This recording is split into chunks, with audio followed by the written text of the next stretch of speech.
आप सभी को नमस्ते। हमारे चैनल में बीना किचन से बोल रही हूँ। हर हर महादेव। हमेशा की तरह ज़रूर कमेंट बॉक्स में लिख करके भेजना।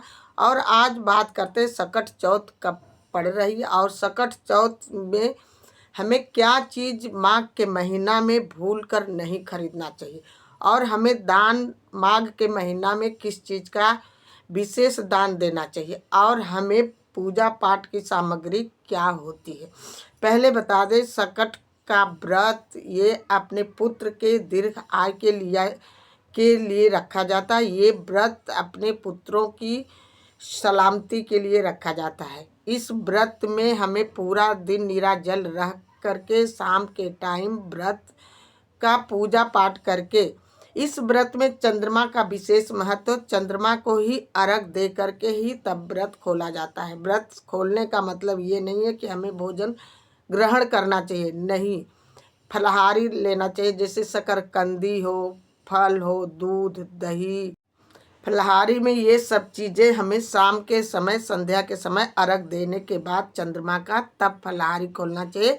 अर्घ देने के बाद पहले अपने घर में जो सबसे श्रेष्ठ हो, सास ससुर, माता पिता, बड़ी जिठानी, उनका पैर छूकर आशीर्वाद ले। सकट के व्रत में क्या सामग्री चढ़ाई जाती है? तिल। तिल का विशेष महत्व। तिल के गुड़ होता, तिल होती है, गुड़, शकरकंदी होती है और 4 बाती की दिया होती है। चकले पर रख करके अर्घ, जब शाम को रात के टाइम अर्घ दिया जाता है, चंद्रमा के छांव में ही अर्घ दिया जाता है। कहा जाता है 4 पहर राती अर्घ देवें एहवाती। तो ये सब चीज़ें होती है, अर्घ दिया जाता है। अर्घ दूध से लट निकाल करके भी दिया जाता है। जिस पुत्र के व्रत के लिए व्रत रखते हैं वही पुत्र हमें अर्घ दिलाता है दूध। एक चीज़ और है, माघ के महीना के पहले से ही, पूस में ही, पूर्णिमा से पहले ही हमें काला तिल, सफ़ेद तिल खरीद लेना चाहिए, क्योंकि माघ के महीने में तिल नहीं खरीदा जाता है। लेकिन यदि भूल गए, किसी कारण बस नहीं खरीद पाए, तो दोष नहीं लगता है। दोष क्या, तब बेशक खरीद ले, लेकिन पूस के महीना में ही, पूर्णिमा से पहले ही तिल खरीद लेना चाहिए। और तिल और गुड़ का माघ के महीने में दान जरूर देना चाहिए। जैसे मकर संक्रांति कब मनाई जाएगी? मकर संक्रांति इस बार 14 ही जनवरी को मनाई जाएगी। मकर संक्रांति पर चावल, उड़द का दाल, गुड़, तिल, रेवड़ी, चूरा, मिठाई, ये सब चीज़ें दान दिया जाता है।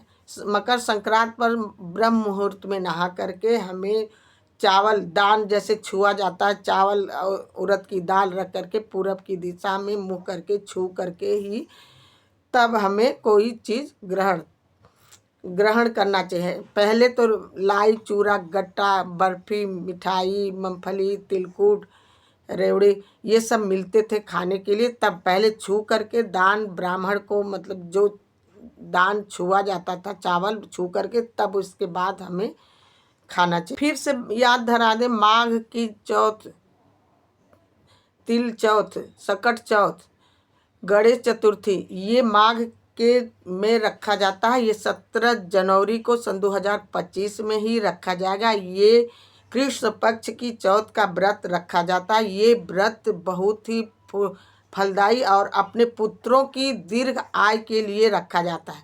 और बहनें पूछ रहे थे क्या जिसके पास लड़के, क्या वो व्रत नहीं रख सकता है? सदियों से बताया गया कि ये लड़के की व्रत है, इसलिए जिसके पास लड़का हो वही व्रत रख सकता है। लेकिन मेरी मानना है, संतान है आपके पास, लड़की हो या लड़का, तो व्रत आप रख सकती हैं।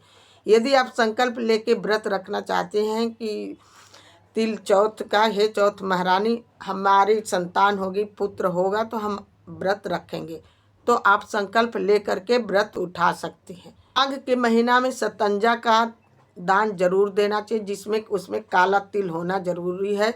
और 7 अनाज मिला करके, काला तिल मिला करके दान जरूर देना चाहिए। माघ के महीना में ये बहुत फलदायी और पुण्यदायी है।